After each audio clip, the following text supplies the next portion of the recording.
So one of the things, only one or two I am giving. What is joy of perfection? Whenever our mind is at ease and feeling appreciative, then whatever we see, hear, smell or touch is okay, it is perfect.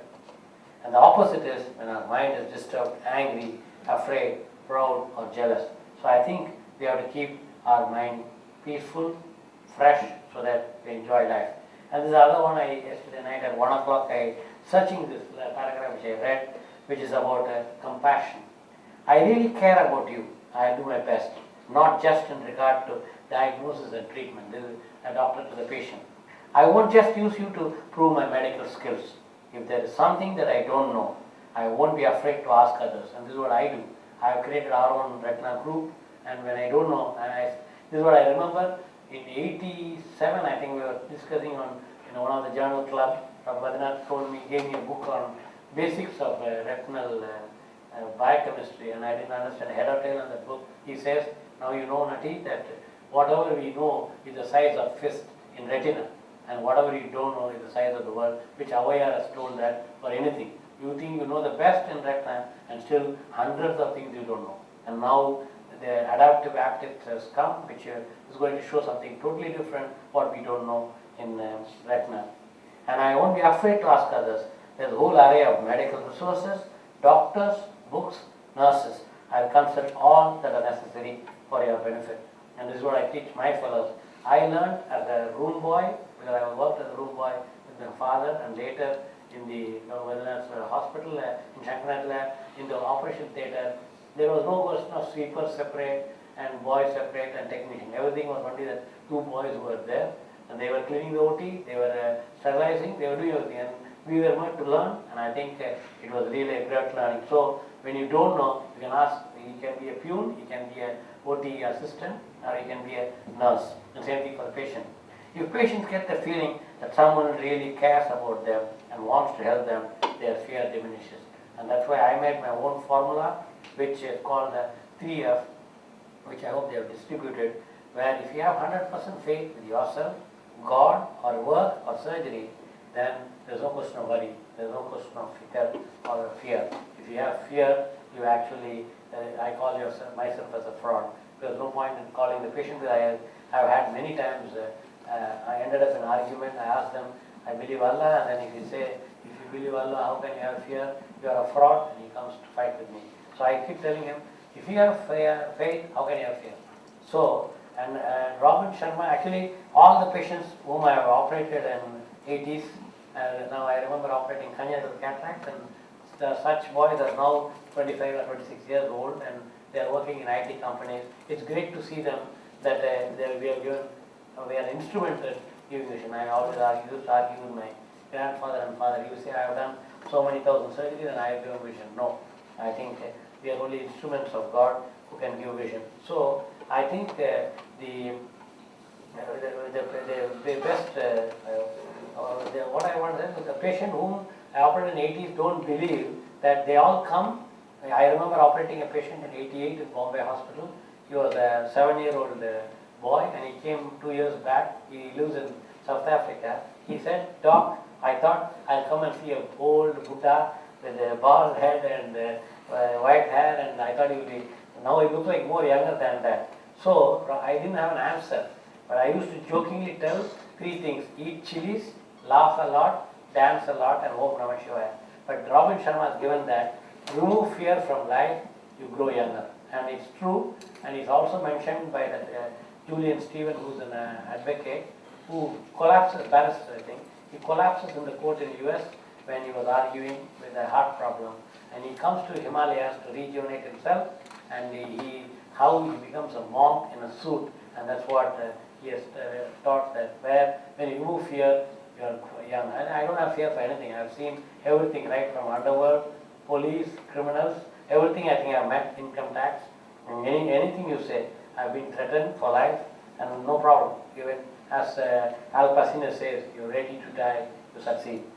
They feel that there is some hope, and they become much more receptive to treatment because they trust the caregiver, the doctor. In this way, genuine concern and compassion makes a huge experience. And I really want to say with all the leadership, learn humility like Dr. Kalam, and learn compassion. And I hope all of you can buy this book. And I don't know whether Radhika, if you can order books also, probably Ajit Babu should order the book and send it to all of them. No, it's worth it. I think, or I can also do it. I should have done that. So it's a beautiful book. But why I'm saying is, I think the word sympathy is wrong, they have mentioned as a doctor, because sympathy means you suffer with the patient. You cannot sympathize with the patient. That's why the word empathy has come. So you have to empathize with the patient, but at the same time, I think compassion gives a different meaning in this book, because you read a dictionary, again compassion, this book also describes that compassion means to suffer with. But I think this book gives a different explanation. It actually says that when a child is not well, the mother shows compassion. How? When the child is awake, the mother is awake. When the child sleeps with fever, with rigor or whatever, the mother is awake. And the child is going into delirium, the child's mother is awake. And the next day again, the child becomes all right, goes to school, the mother is awake waiting, sometimes not sleeping for hours or days, and still the mother is peaceful and as well as showing the care. And that's the compassion which he says all doctors have to learn. And I hope with this I stimulate you to be a great leader in ophthalmology and show compassion and care to the patients. Thank you.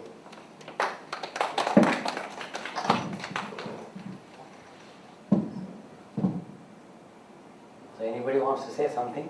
As Shivanandan says, no question, but you can say if you want to say something.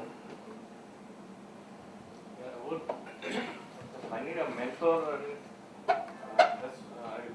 want some explanation from your side. Yeah, like an explanation. Oh, sorry, what's your doubt? What's your doubt? Sometimes in my case, suppose I don't have somebody whom I can follow or take advice directly. Sometimes it happens that when some young is growing, then they look them in a different way. Like with jealousy or some other way. And sometimes we want to follow someone who is very far away. Suppose I want to follow you. So you are far away, I cannot take advice directly from you, my steps and everything. So how can we choose the mentor in my place? But actually now with the internet access, everything is possible. So what I am saying is, Dronacharya, and what is that example? Eklavya. So I think he was told not to learn, but he learned by observing. So the question is, like Dr. Kalam was my mentor. I keep on a teacher's day, I write to 3 people. That is Dr. Badrinath, Dr. Jovanovich and Dr. Kalam. Dr. Kalam was never my teacher, but he was far away. He was even as a scientist, and then later as when he retired from the government, that's the time I was always remembering him, and that's how I met Dr. Kalam through Dr. Badrinath only. Even though Dr. Badrinath has trained me in so many things, but somehow I decided I want to learn many things from Dr. Kalam. And I am still, there are so many people closer to him, but still I decided how do you use the word, that in your mind he is the teacher. The teacher doesn't know that I am a student, but you can do that. So even now with the access with the internet, with video conferencing, teleconferencing, everything what you want can be done. And I think you decide wherever you are. If, for example, now I read about Barack Obama, and one day I want to meet him, and I have to do it. And the whole thing is, I learned a lot of things from his life. And actually, that's why I've written in my book, 3 Black Musketeers, and I've seen the people, like 3 of them, Barack Obama, Michael Jackson, and superstar Rajinikanth. All 3 are affected in life by Kalam, because they've been condemned as black. And I think the same thing I was trying at school, they tried to do me, but I don't really have any feeling. And I'm maybe equal or better than anybody. So I think you can take anybody whom you want, like Swami Vivekananda. Now I follow him, I read about him. I went to Swami Vivekananda Rock Memorial, and somebody from Bengal will tell that I may go to Belur Math. So I think wherever you are, the mentor, there are so many things you need. That's why I said 3 people I have. Dr. Badrinath taught me the basics of retinal surgery and whatever was the latest in 80s.